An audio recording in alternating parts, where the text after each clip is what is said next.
మీకు జంతువుకి తేడా ఏంటి అంటే ఏం చెప్తారు? భగవంతుడు మనిషికి 2 అద్భుతమైన గుణాలిచ్చాడు. ఒకటి మాట. ఒక మాట మాట్లాడి ఒక చనిపోయే వ్యక్తిని కూడా బ్రతికించవచ్చు. ఒక మాట మాట్లాడి ఒక అధైర్యపరుడికి ధైర్యాన్ని నింపవచ్చు. మాటకి అంత శక్తి ఉంది.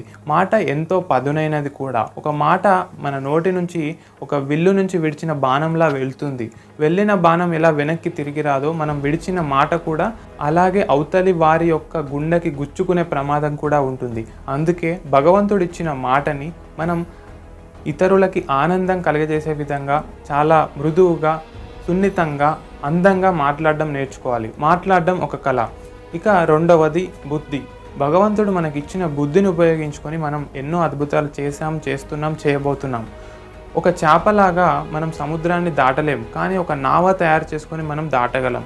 ఒక పక్షిలాగా ఎగరలేం, కానీ ఒక విమానం తయారు చేసుకొని మనం ఎగరగలం.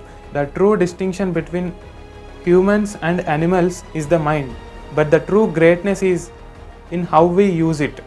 మనకి జంతువులకి తేడా ఏంటి? బుద్ధి ఉంది మనకి, కానీ ఆ బుద్ధిని మనం మంచికి వాడుతున్నామా, చెడుకు వాడుతున్నామా, లోక కళ్యాణం కోసం వాడుతున్నామా, ప్రపంచ వినాశనం కోసం వాడుతున్నామా అనేదే మనల్ని మనుషుల్ని చేస్తుంది, నిజమైన మనుషుల్ని చేస్తుంది.